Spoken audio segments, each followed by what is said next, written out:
Welcome to the Dispersed Workshop, Missionary Objects and Collecting 16th-20th Centuries. I am Sabina Brevaglieri, and I'm thrilled to launch a talk series I have designed and convened as a first step into a project aiming to contribute to the collective undertaking of thinking the future of non-European objects and collections in Europe today. This set of talks explore the missionary engagement with object and collecting through time and space. Missionary object is an operational concept which draws the attention to the complex dynamic of both physical mobility and cultural transformation, which permeate the tension between object produced and belonging to local indigenous communities around the world and the missionary agency. The complex entanglement between missionary object and collecting and the competitive and conflictual colonial spaces is a major issue for this work. Indeed, colonial logics, asymmetrical power relations, and jurisdictional competition can hardly be separated from missionary action. However, missionaries are religious actors, and their experience and personal engagement in the local field are integral to apostolic commitment and evangelization purposes. Religion emerges as substantial driving force in shaping a complex meaning of missionary objects, as well as in continuously reconfiguring them and their context. This series engages with missionary practices of object attention, selection, accumulation, and monopolization. Creative practices of resistance, keeping alive the indigenous worship, have been addressed, as well as anti-idolatry campaigns aimed at the physical material destruction or epistemic aggression of the sacred matter. Such violent actions generated complex forms of missionary knowledge on indigenous objects, which mediated their agency into the colonial archives and museums. Missionary travels and circulation across the world triggered complex perception and reception dynamics. Display and exposition create new publics. Competing patrimonialization processes underpin the current question of object preservation as an entangled right the objects embodies. The talks investigate South and Mesoamerica, Philippines, China, Ethiopia, the Congo, as well as Italy and Rome. The series provide the possibility to compare different forms and situations of missionary engagement by focusing on Franciscans, Dominicans, Jesuit and Capuchins, as well as Saverians. The talks argues for a long-lasting missionary attention to objects and engagement with collecting practices.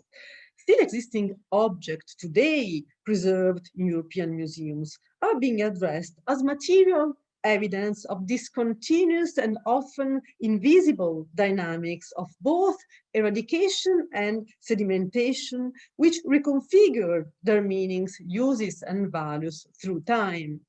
Therefore, talks trace back to the 16th centuries and early modern times, aiming to unravel object histories and meaning well beyond the culture of curiosity.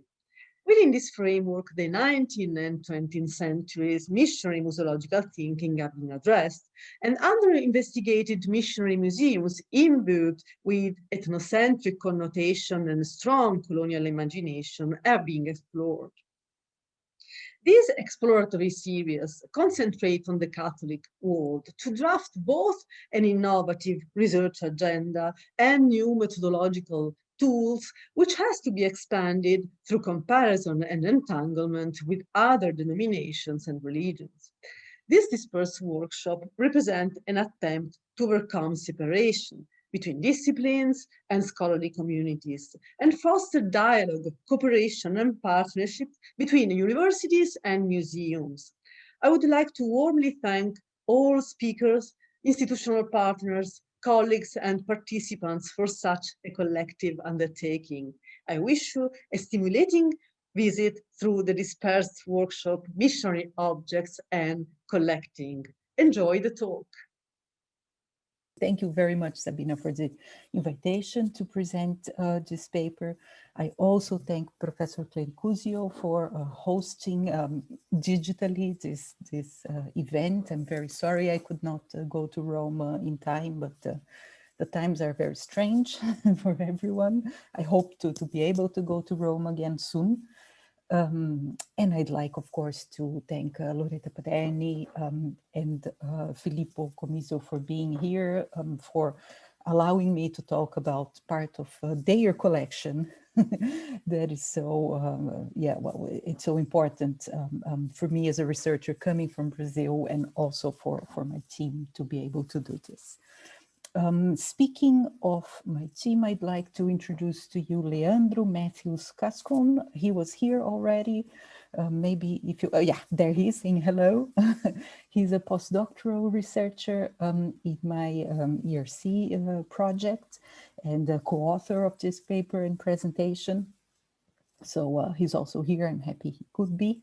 And I'll be showing a little bit about the work we are doing, in fact, with Kircher's collection at the Museo Pigorini.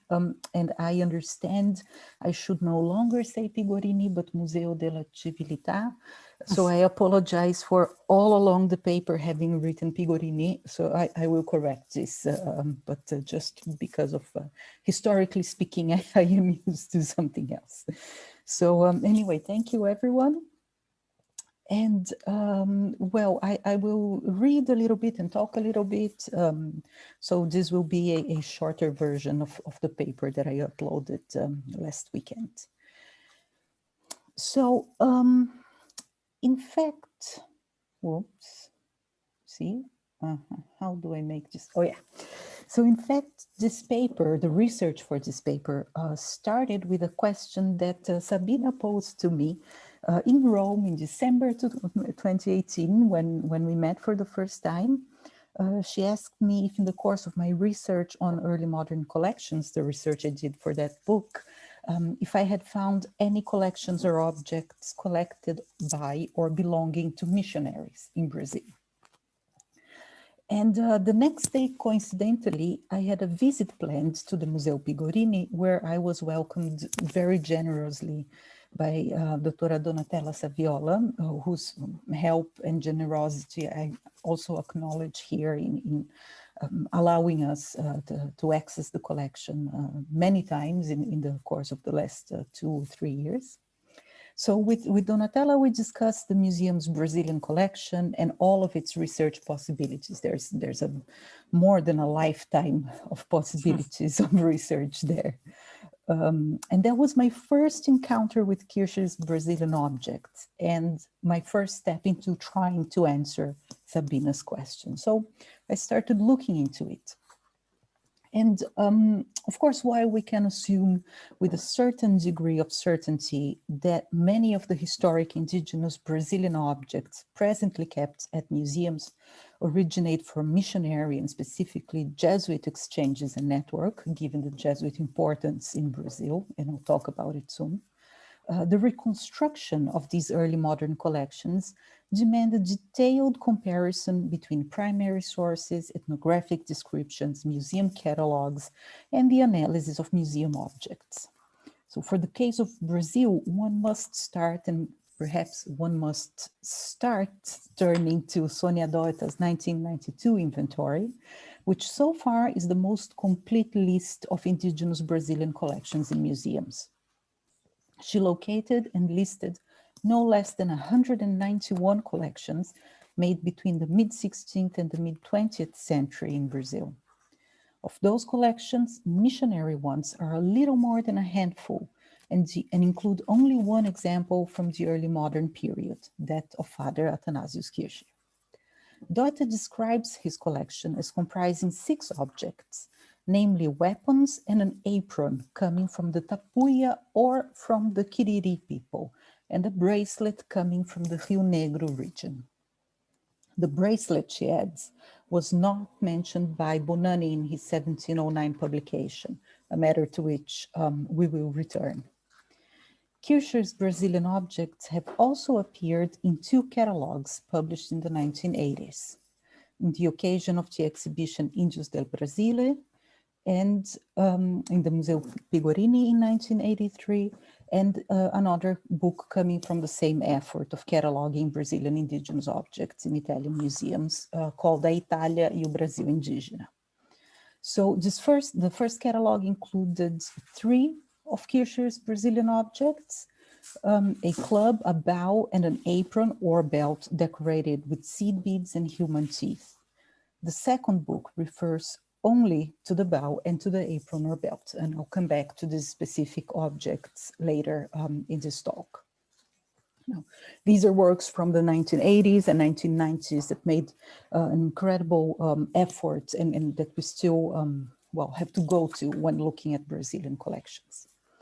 But recent research on missionary collecting activities in Brazil and in the greater Amazon region is now opening up museum storage rooms, libraries, and archives to reveal a much wider picture of missionary collecting in the region.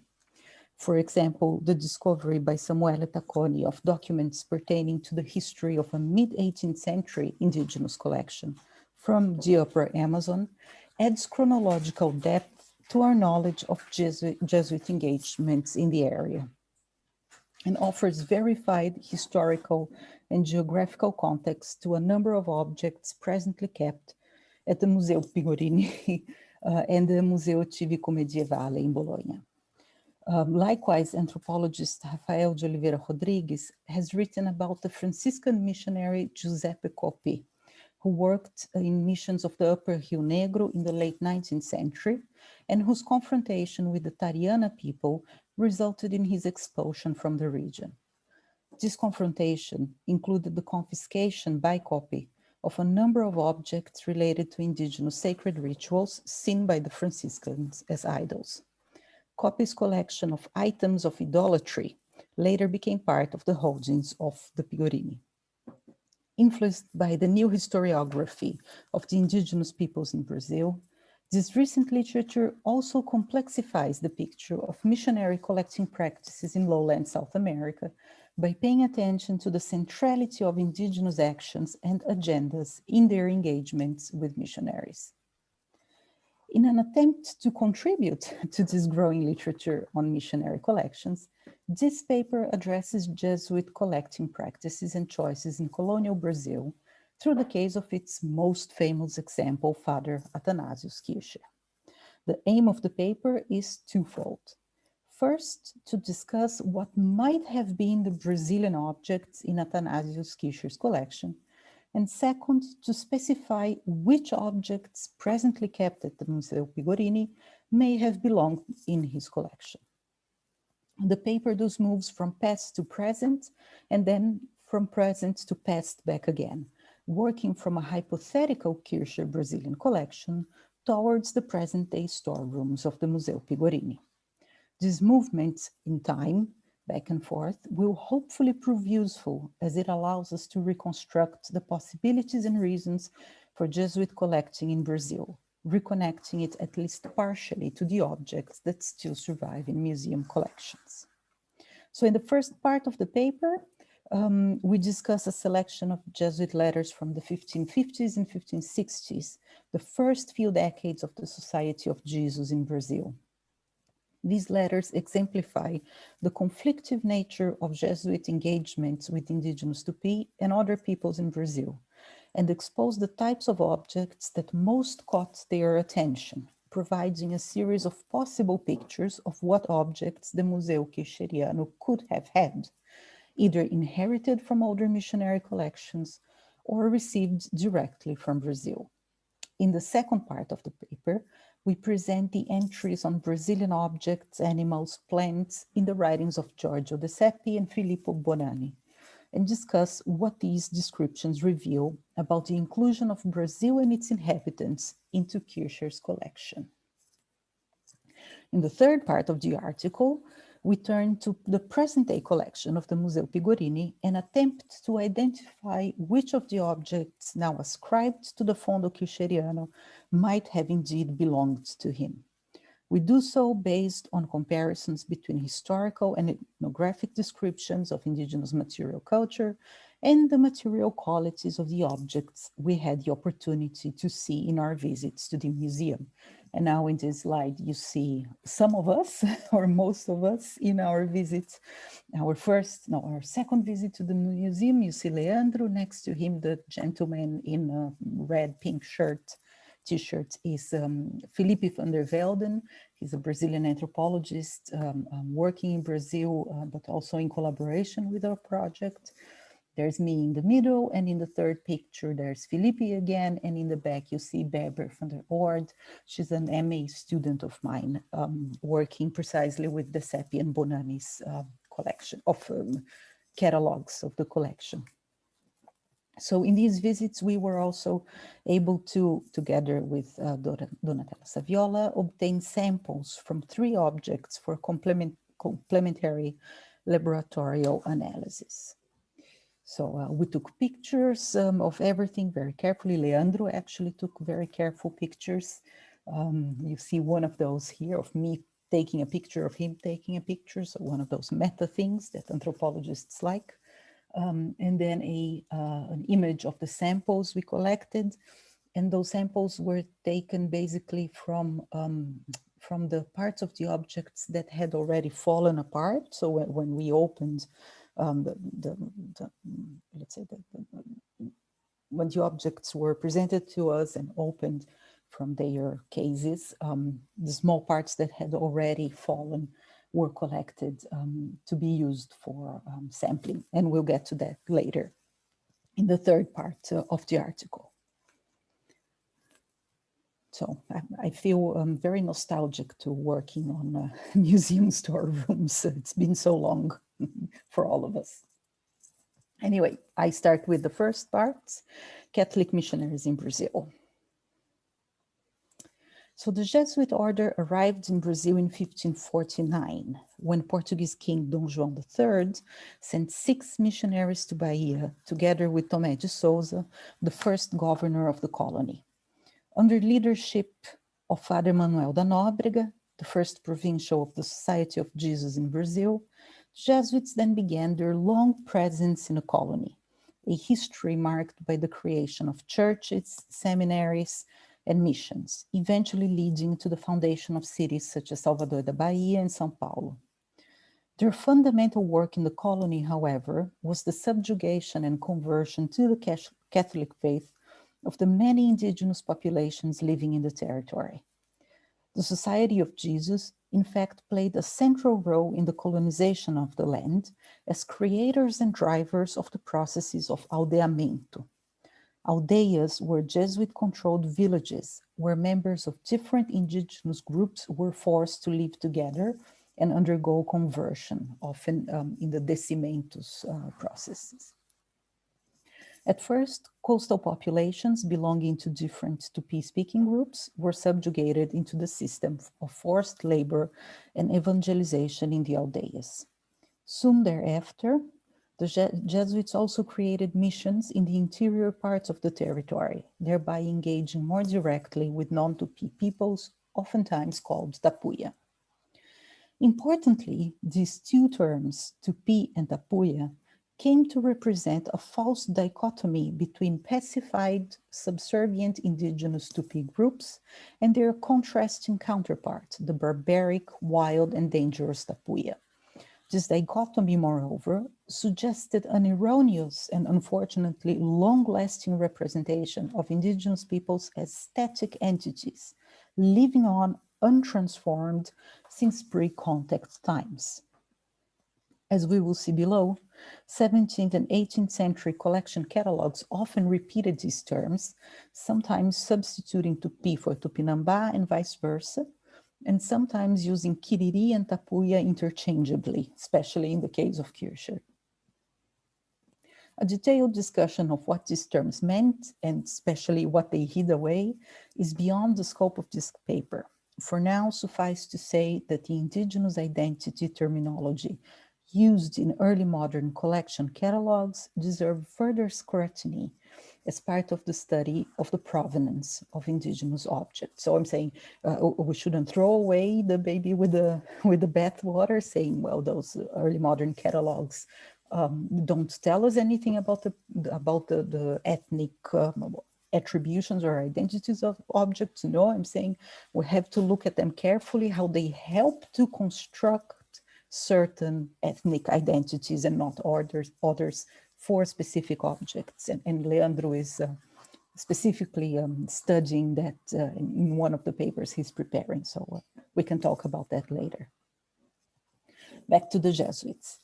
In their copious correspondence with their superiors in the order, governmental authorities, and the Portuguese crown, the Jesuits referred to the many elements of indigenous material culture whose making and use they were able to witness.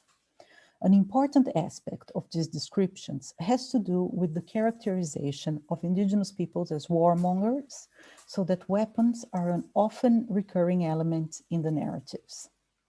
In fact, the indigenous mode of war making, and particularly the Tupinambá war forms, which included the taking of captives for killing and later ritual consumption, became one of the most persistent tropes of early modern writing about the natives of Brazil. And you will all be very familiar with this image.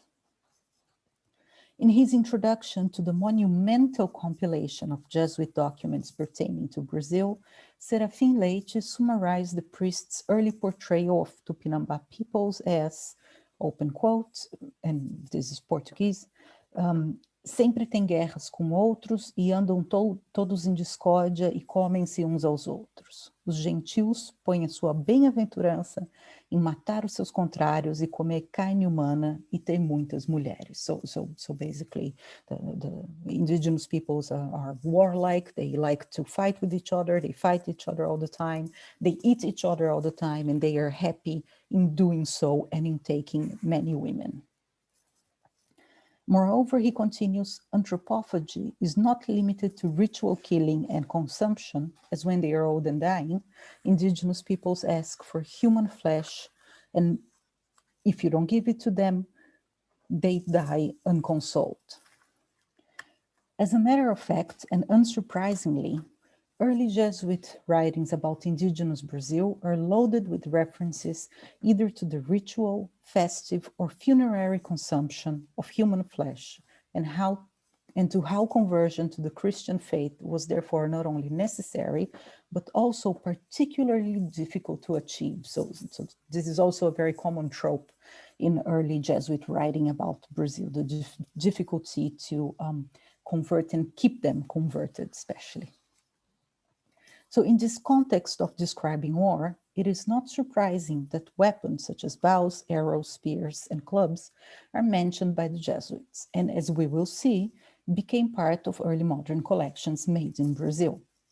Writing about the Aimoré, a people who waged war on the Tupiniquim and Tupinambá of the southeast of the colony, Padre Manuel da Nóbrega stated, traen un arco muy fuerte en la mano y en la otra un palo muy grueso, con que pelean con los contrarios y fácilmente los despedazan y huyen para los matos.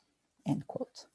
In 1563, Father José de Anchieta reported about Indians in the region of São Paulo de Piratininga fighting against Portuguese Christians, using una espada de payo muy pintada y ornada de plumas de diversos colores que es señal de guerra.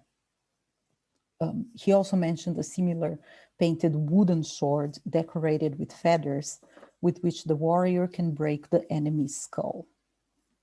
The same type of weapon had already been mentioned a decade earlier by brother Pero Coimbra, who gave an almost painful description of how indigenous men killed their captive enemy after a days-long ritual by repeatedly beating on the captive's head with una espada de payo que será de 9 palmos muy pintada.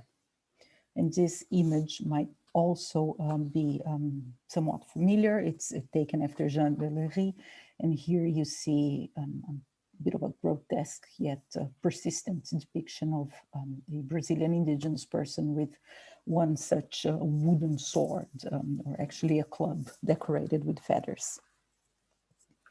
Objects made of birds' feathers and body decoration with colorful plumes are an important part of these 16th century narratives. Writing to the Jesuits in Coimbra, Father Leonardo Nunes described having been chased by a group of indigenous men in a canoe near the port of São Vicente, who had mistaken him and his Portuguese companions for French enemies. Todos andaban desnudos, como es costumbre de todos, de ellos teñidos de negro y otros de colorado, y otros cubiertos de plumas o covered in feathers, y no cesaban de tirar flechadas con grande grita, y otros tenían unos buzios con que hacen alarde en sus guerras, que parecía el mismo infierno, y así nos persiguieron pasante de 3 horas. So again, the depiction of a warlike people and this infernal scenario of arrows and everything. Also writing from São Vicente a year later, Brother Pedro Correia described the ceremonial preparations for the killing of the captive, saying, y en las cabezas ponen diademas de plumas de colores muy bien hechas y otras muchas invenciones. So again, feather work. Feather work is connected to the ritual killing of the enemies, as written by Father Antonio Blasquez in 1559 about the already converted indigenous peoples of the Villa de San Pablo. And he says, porque estas plumas que ellos tienen son las mejores alhajas que ellos tienen, y de ellas usaban cuando mataban los contrarios y los comían, haciendo de ellas sus capas y otros trajes con que se vestían. In how far do these observations and descriptions of indigenous material culture by early Jesuit authors reflect missionary collecting practices? And how much do they inform us about Kircher's Brazilian objects? Well, there are no straightforward answers to these questions.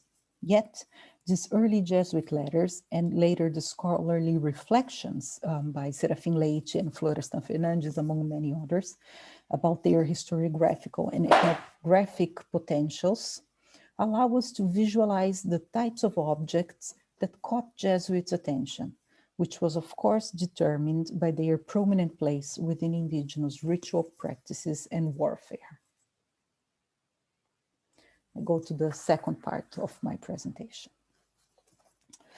By the 1630s, when Kircher started making his own collection, the Jesuit vision of an engagement with indigenous peoples in Brazil had been underway for almost 100 years, and the description of barbaric customs had given space to narratives of conversion, captivity, forced labor, and other such matters, revealing the establishment of a certain type of routine Jesuit work. This is not to say that indigenous cultural practices were completely abandoned or that the conversion had been successful. The history of indigenous peoples in Brazil is a much more complex combination of forms of resistance and cultural transformations. While the reports coming from the colony brought less and less shocking cultural novelties, the business of collecting the Americas continued to develop in Europe in full swing. As for Athanasius Kircher himself, the origins of his Brazilian collections, of his Brazilian objects, certainly lie within his huge network of correspondents in the colony and elsewhere, who sent news and gifts to Rome from the Collegio da Bahia and from São Vicente, present-day São Paulo. Father Valentin Stansel is known to have been one of Kircher's Brazilian correspondents, but their letters deal more with matters of astronomy than those that today we call ethnography. Unfortunately, while we know that Kircher had more correspondence in Brazil, we have not yet found evidence of the gifts that may have accompanied the letters. The best historical evidence pointing to Kircher's Brazilian objects are the 2 published catalogues of the late 17th and early 18th centuries, de Sepi and Bonani. Sadly, it does not seem like like Kircher, was particularly curious about Brazil, as opposed to the interest he had in China and Egypt. This is clearly seen in Giorgio de Sepi's The Celebrated Museum of the Roman College of the Society of Jesus, also known as de Sepi's Catalogue of Kircher's Museum, published in Amsterdam in 1678. According to Paula Findlen, Kircher played a role in the shaping of this particular book, which was, open quote, an opportunity to represent the experience of the Roman College Museum for eternity, end quote. If we are to believe Kircher's and de Sepi's intentions of showcasing the highlights of the museum to the catalog reader, Brazil was certainly not amongst the top choices. The book contains just a few references to animals, plants, and objects brought from the Portuguese colony in the Americas. Yet, Brazil provided some good examples of wondrous objects that materialize the barbaric customs of the populations whom the Jesuits tried so hard to convert. Moreover, the descriptions often emphasize how these items had been sent as gifts to Kircher directly from Brazil, thereby highlighting the network of scholars that Kircher cultivated around himself and adding legitimacy and authority to his descriptions and ultimately to his museum. De Sepi's description of wonders starts with the colorful Brazilian birds. In fact, early modern Europeans' fascination with tropical birds and their colorful feathers equaled, if it did not surpass, that of the indigenous peoples who attributed supernatural powers to the wearing of feather capes. And that's a comparison worth pursuing in the future, I suppose. De Sepi also mentions Brazilian bread made of manioc or yucca flour and vases made of American gourds, probably calabashes, which were another Brazilian plant-based object that was commonly collected in the period. The most interesting passage of de Sepi's catalog regarding a Brazilian object, however, is the description of a belt decorated with seed beads and human teeth. This object will persistently appear in later catalogs of Kircher's museum and is perhaps in all of Kircher's Brazilian possessions that we know of so far, the most intriguing. For now, however, let us turn to de Sepi's description. So as you can read in the slide, the final exhibit consists of torques or belts of the barbarians or cannibals of Brazil, etc., etc. But the Torquati of Brazil should be given this name more accurately, as they extort the very skin of their enemies, and for their spoils the ivory of human teeth, from a neckband which is made into a kind of bandage from palm cloth, or from a waistband woven from hemp. They hang on ribbons of palm, like seeds of juniper, and it hangs conspicuous with human teeth. For glorying in this multitude of teeth, they vaunt the crimes of their barbarity, for the number of teeth these girdles contain signifies the number of people they have devoured, as the sign of a superior mind, and they wear these as cover for their pubic area. So that's a pretty heavy, loaded description of the object, which I will show you very soon. When explaining the function of the Museum of the Collegio Romano within the framework of the Society of Jesus, Paula Findlen again characterizes collecting as, open quote, a tool of religious and cultural accommodation, explaining furthermore that it connected well with the religious impulse to familiarize the unknown for purposes of assimilation and conversion, end quote. Anthropophagy, however, seems difficult to assimilate, and this is a topic that comes back again and again and again in descriptions of this and other objects. In 1680, upon Kircher's death, the Museum of the Collegio Romano could not be kept up as the center of learning it used to be under Kircher. Reports from visitors in the late 1680s denounce a museum in declining state. In the early years of the 18th century, Jesuit naturalist Filippo Bonanni took over the custodianship of the museum and implemented changes and improvements to the building. added to the collection, and in 1709 published a new catalog to mark the revival of the museum, the Museo Kircheriano. Bonanni's catalog is different to that of de Sepi in many ways, perhaps most visibly in its extent and in its dialogue with works of natural philosophy and natural history from antiquity and from the early modern era. While Brazil again does not hold a prominent place in the description of the museum's holdings, there are many more Brazilian objects and animals here than can be found in de Sepi's earlier listing. Bonanni starts his chapter on the collection of exotic objects precisely by describing a belt of the barbarous Brazilians and discussing the anthropophagic practices which it represents. He calls it, open quote, the loincloth of the barbarians of Brazil. This is a band with the width of a palm woven from some kind of thread, from which hang threads as many as possible extended to a palm and a half, covered with small black balls as if with the seeds of pepper, and every one of them bears human teeth, end quote.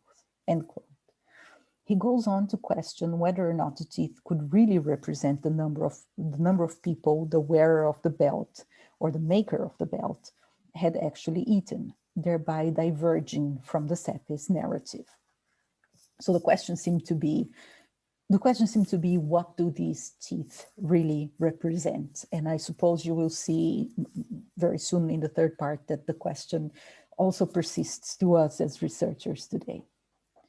In the same chapter, objects stand alongside birds and bird feathers, often discussed in connection to objects made of those materials, as for instance, the Brazilian parasol made of ostrich feathers, which can be opened and closed like an European umbrella, a fan made of red feathers from the bird called guará in Brazil.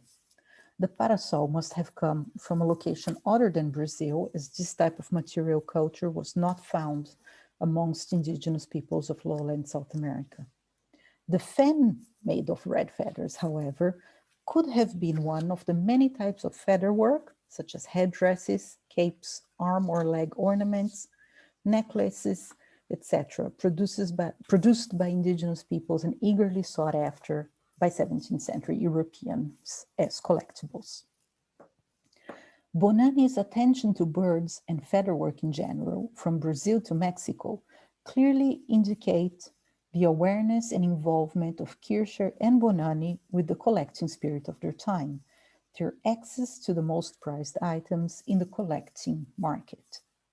However, and very interestingly, neither de Sepi nor Bonanni described the feather fan or the colorful birds in connection to the themes of war or anthropophagy. This is all the more intriguing as we know from 16th century missionary and layman's accounts that one of the most important steps of the anthropophagic ritual was precisely the wearing of a feather cape. This separation between war and ritual on the one hand and birds and feather work on the other could perhaps be explained by the distance in time and space between the act of collection of objects in Brazil amongst indigenous peoples and the later placement and description of indigenous objects in early modern museums. This distance likely created a sort of an epistemic gap between objects and practices, allowing therefore for interpretations more connected to the European visions and representations of New World peoples.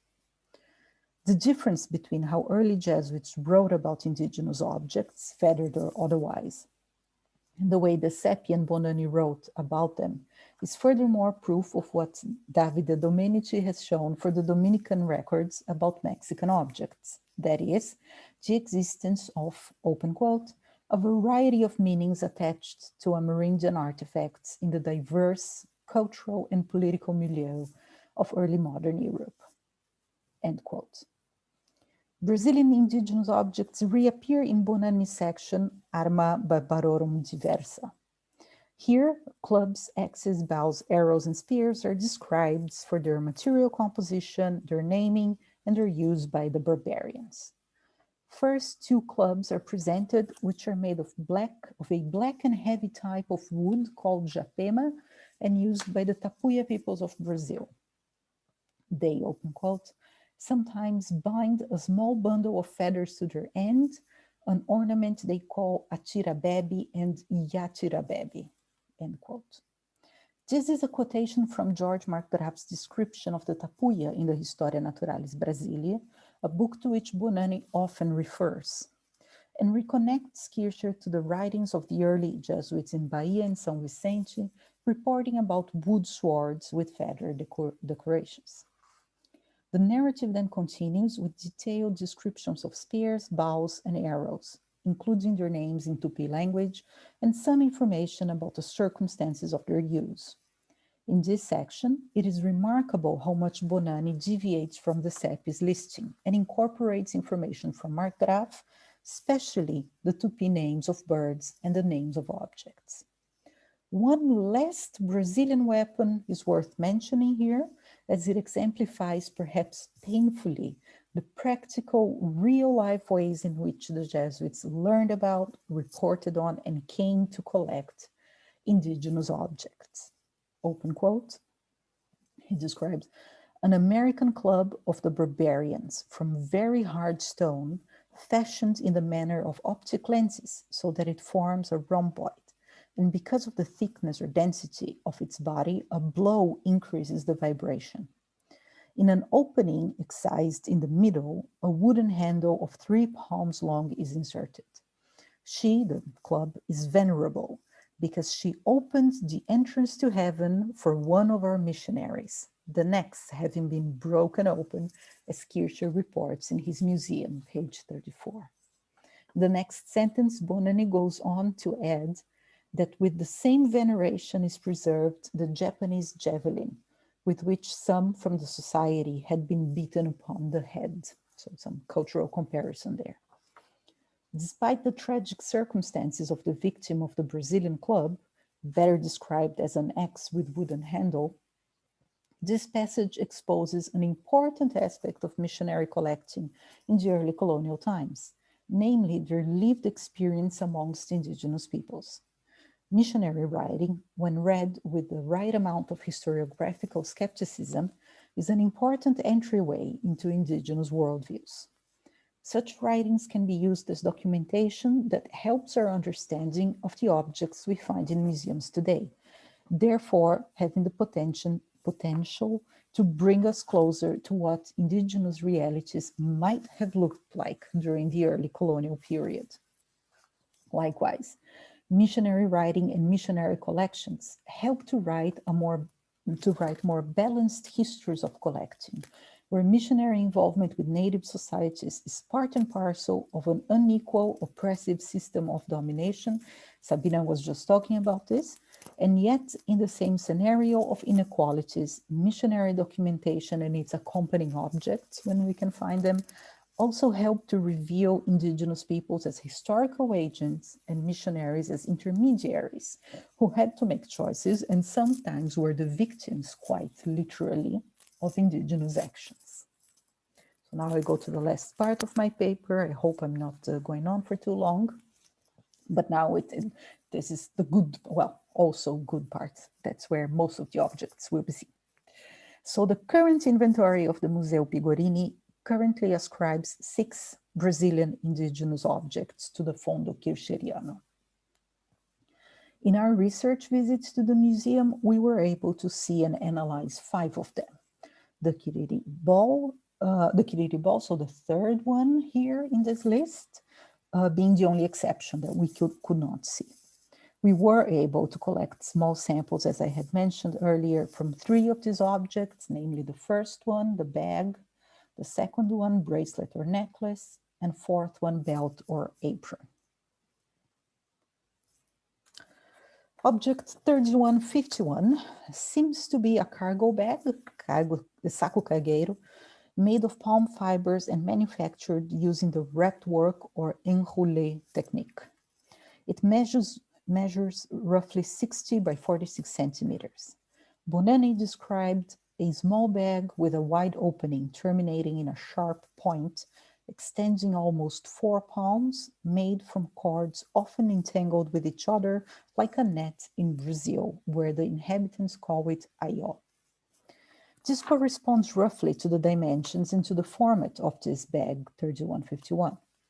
Likewise, a bag is mentioned in the list of objects transferred from the Museo Kircheriano to the newly created Pigorini Museum in 1876 as sacco di provvigioni tessuto a modo di rete del Brasile. Radiocarbon analysis of this object showed that its raw material comes from a C4 plant, therefore probably a palm species, thereby confirming our observations made during our visits to the museum. The fiber sample from cargo bag 3151, however, provided a calibrated date of 1664 to 1916 AD, which complicates its association to Kircher's collection. Further research is needed to confirm whether or not this object or a similar one ever belonged in the Collegio Romano.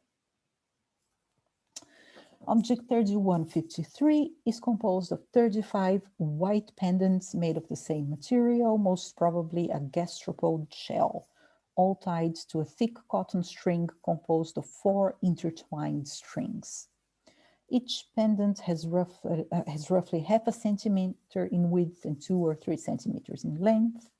It greatly resembles necklaces used nowadays by indigenous peoples of the G linguistic stock. This object, or a very similar one, was mentioned by Bonani as a necklace or collar brought from the Brazilian Empire in which inhabit the barbarians, Kiriri in the vulgar language, of which the workmanship surpasses the material, because although they lack the proper instruments, they put it together with persistent labor from small pieces of bones, of wild animals, or of muscles. And I'd like to note that I have to check again, but if I'm not mistaken, this is the first time in the documentation where the word Kiriri appears. So think about ethnic attribution.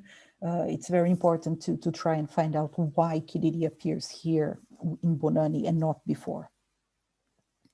Bonani furthermore describes this as being used by women in their wedding, also serving as a form of dowry offered to the groom. He states that it was usually exchanged for a horse, which is a clear indication of the immersion of this object and of the Kiriri people, if this is a Kiriri object, in the complex system of material and animal exchanges that formed quickly after European colonization. In the list of objects transferred from the Museo Kircheriano to the newly created, find a description of a women's jewel or women's jewelry made with small pieces of shells from the Kiriri in Brazil. Radiocarbon dating of the fiber sample from this necklace or bracelet provided a calibrated date of 1673 to 1944 AD. So similarly to the dates obtained for the cargo bag, these results do not match the historical documentation associated with this object and therefore may cast some doubt on its belonging to the Kircher collection. But more research is needed before we can affirm anything. Here he comes. Object 3167 is a belt or apron with a sash made with twilled weaved light and dark colored cotton, producing a zigzag pattern. Both left and right margins of the belt have dozens of cotton strands, 1 millimeter wide and 7 to 10 centimeters long, and a thicker strand in each end, made from interweaving of 4 thin strands. The lower margin of the belt has 81 cotton strands of approximately 33 centimeters each and with black beads along their lengths. One strand has a white disc bead and another has 2 white disc beads, all of 3 which seem to have been made from shells. Another strand, you can see them here, has a white seed bead. Very interesting details. 65 of these strands feature a human tooth on their lower end, and it is likely that the remaining 16 strands originally had teeth as well. The teeth are all tied to their strands by their roots or central area, but so far one tooth has also shown an incomplete perforation on the crown area, and you can see it here. And here I should say that we are working together, we're collaborating with Dr. Andrea Waters-Rist of Western University in Canada. She's an osteologist and specializes in human teeth. And she has studied the photos we took from this object and has preliminary concluded that there are 9 different individuals in these teeth. So these teeth must have belonged to at least 9 different individuals, of which 3 were adults and 6 were non-adults, so infants or children. And there are no old adults in this group.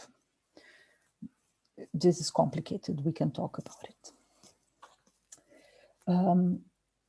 As has been discussed above, a similar belt is mentioned by both De Sepi and Bonanni, similar belt with human teeth. And this is also the case for the list of objects transferred from the Museo Kircheriano to the newly created Pigorini in the 19th century. Although De Sepi seems to describe it as being made from a palm cloth, radiocarbon analysis of its fiber showed that its raw material comes from a C3 plant, probably cotton. While the belt is attributed to the Kiriri people, so far we have not found any sources on the historic or present-day Kiriri people that mention belt or aprons made with human teeth. The use of teeth for artifact manufacturing is, however, found amongst indigenous peoples of the Amazon, namely the Apiacá, the Munduruku, and the Miranha. Kurt Nimoy-Daju's description of the Apiacá people for the Handbook of South American Indians describes how some Apiacá men wore belts of animal teeth and that chiefs, open quote, chiefs used a large, shiny, white collar of shell and large belts of black beads and human teeth, end quote, so very similar. Worn together with a feather diadem, these 2 objects evidenced the chief's importance and would have been worn when foreigners or unknown visitors were received with precautionary, open quote, furious shouting and warlike demonstrations, end quote. Although brief, this description of the belt of an Apiacá chief presents characteristics similar to what is seen on the Kircher belt or apron. Interestingly, Nimoy-Daju's description of the Apiacá chief's attire also mentions a neck ornament similar to the object discussed just now, the white necklace or bracelet made of shells. At the moment, however, this should be considered as solely a coincidence and not an indication that these 2 objects would have been collected from the same context.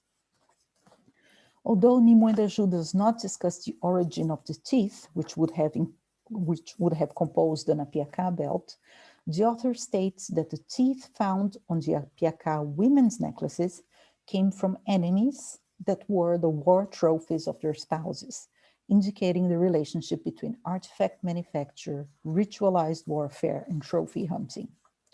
The existence of this connection is even more clearly documented for the Munduruku, a people for whom the ritual manufacturing and use of tooth belts was documented in the 19th century. Importantly, another belt with human teeth at the Pigorini is attributed to the Munduruku. This is it, which came from a donation from the Reale Armoria di Torino in the late 19th century. Due to the similarity between these 2 belts, it would be reasonable to imagine that the object attributed to Kircher might not have come from a 17th century context, but from a 19th century one, perhaps even from the same collection of the belt attributed to the Munduruku. Radiocarbon dating of 2 samples from the Kircher belt, however, suggests otherwise. Samples were collected from the cotton fiber and from the black seed beads. The seed sample provided a calibrated date of 1411 to 1449 AD, and the fiber sample a calibrated date of 1442, 1612. Considering that both samples came from the same artifact, it is possible, probable even, that the object dates from the 15th century. Such dates clearly demonstrate that this belt existed at the time of Kircher's collection and could indeed have belonged to it. Moreover, these dates show that this object was probably manufactured before European colonization of Brazil, a phenomenon which has been documented for other ethnographic objects from the early colonization periods of the Americas, and which is compatible with the importance that these powerful objects may have had in their cultural contexts. Furthermore, the comparison of the Kircher belt with this one, the Munduruku belt, allows us to see their shared history, namely the history of the persistence of cultural practices and artifact production during hundreds of years of Western influences and colonizatory process. Oh, this should not have been here. Sorry, apologies for the wrong slide. Okay, I'm on the last group of objects here. Clubs 3168 and 3169 present many similarities and may be regarded as variants of the same type of object. They are of similar size, similar shape, and appear to have the same feather type and colors tied to their lower handles. The clubs appear to be made of a dark wood whose macroscopic characteristics correspond to that of palm trees.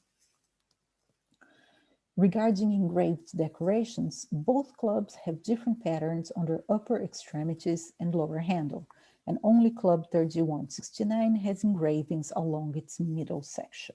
It's a very beautiful object. These two clubs somewhat match the description found in Bonani and briefly discussed above of two sticks, or rather clubs, made of japema wood by the Tapuia peoples of Brazil. Likewise, the 19th century list of objects transferred to the Museum Pigorini mentions due clavi di legno degli indigeni de Brasile. It is therefore likely that these two clubs have indeed belonged in the Fondo Kircheriano. We have not collected samples from these two objects because they are very intact and we didn't want to, inflict damage to them.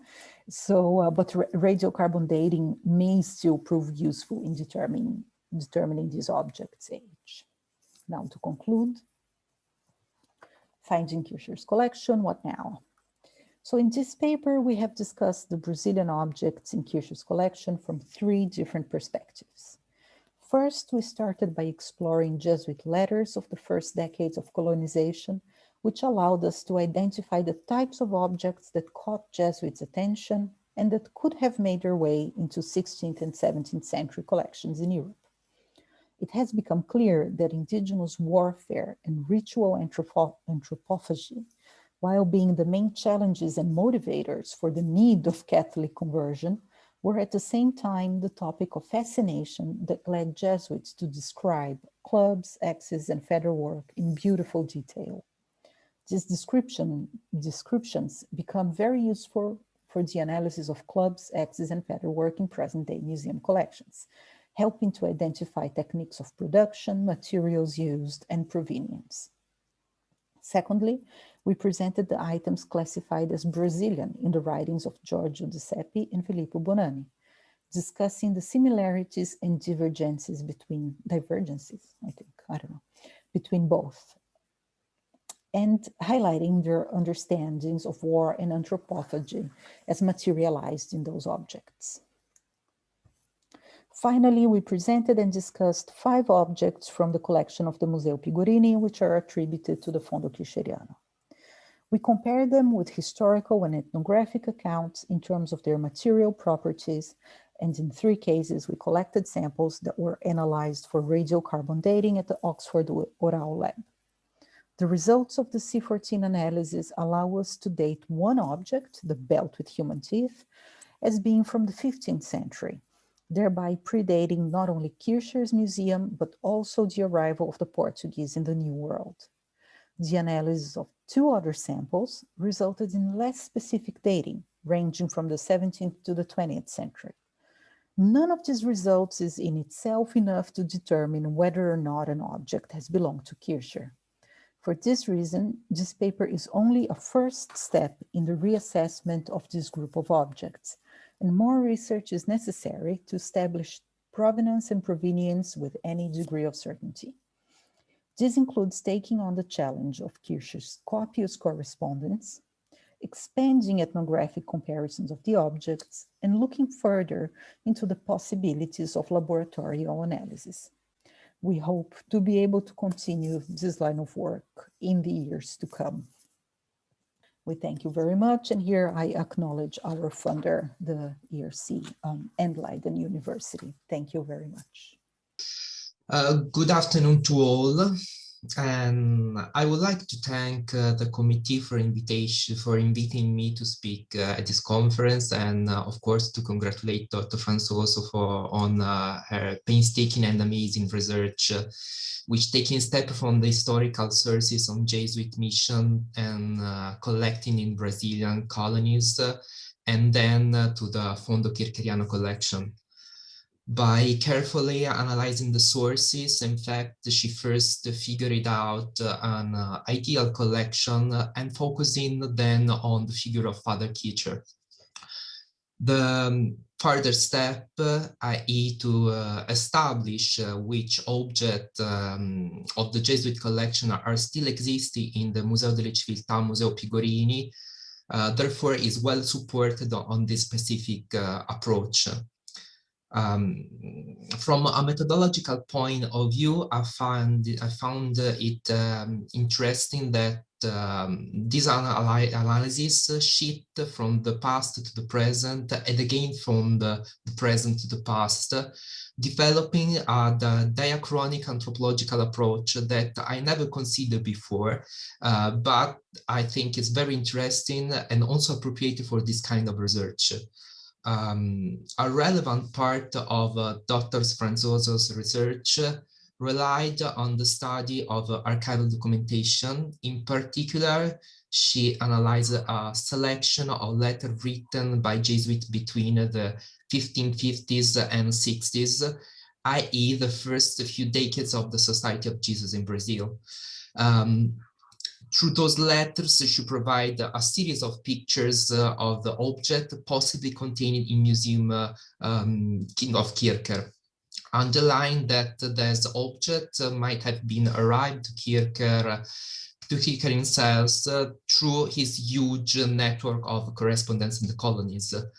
Then I would like to ask to the author if in a future research she intends to re-examine Kircher's correspondence, basically and largely stored in the historical archive of the Pontificia Università Gregoriana. This is because I started to systematically study it as part of my research, more oriented towards to Kircher's Far East collection, of course, and I found it very helpful. However, I had to temporarily suspend my research due to the outbreak of the pandemic. But I also think that a second reading, starting from the studies carried out by Fletcher, Gramakowski, Rebick, and so others, might give some further results. For instance, the case studied by Osorio Romero about the Jesuit Alejandro Fabian, who sent to Kircher some Chinese porcelain and a mother-of-pearl cross for Mexico, which was subsequently donated to the Pope Alexander VII. It is clear that Dr. FRANÇOZO's research focused on the collection of the Museo Kircheriano, approximately dated to Kircher's period and to that of Bonanni, the latter curator of the antiquity collection 20 years after Kircher's death. A doubt that I want to raise in this regard, and which I hope can be a starting point for reflection and indeed for broadening the research in the following, is the following. Do you think it's possible to establish which objects were part of Kircher's collection and which ones were added by his successors? In the study I am currently conducting on the Oriental collection of the Fondo Kircheriano, in fact, there are several cases of missing manufactures that are mentioned in the catalogs of the Museo Kircheriano. Conversely, there are objects kept in Museo Pigorini storage room, which are not mentioned in the catalogs, but of which we can reasonably assume the origin and ascribe it to a precise group. For instance, this is the case of a rare talismanic shirt studied by Professor Giunta of Università di Napoli, L'Orientale di Napoli, dated to the 17th century.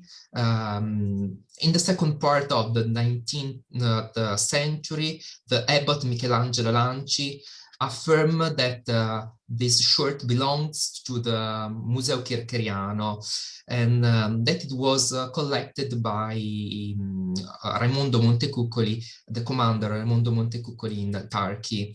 In this case, as I said, although this shirt was not mentioned in the Bonanni's catalog, we can still attribute it to the Museo Kircheriano, that, according to the catalogs, comprised in its collection several weapons of the Montecuccoli, formerly part of the collection of the Cardinal Flavio Chigi.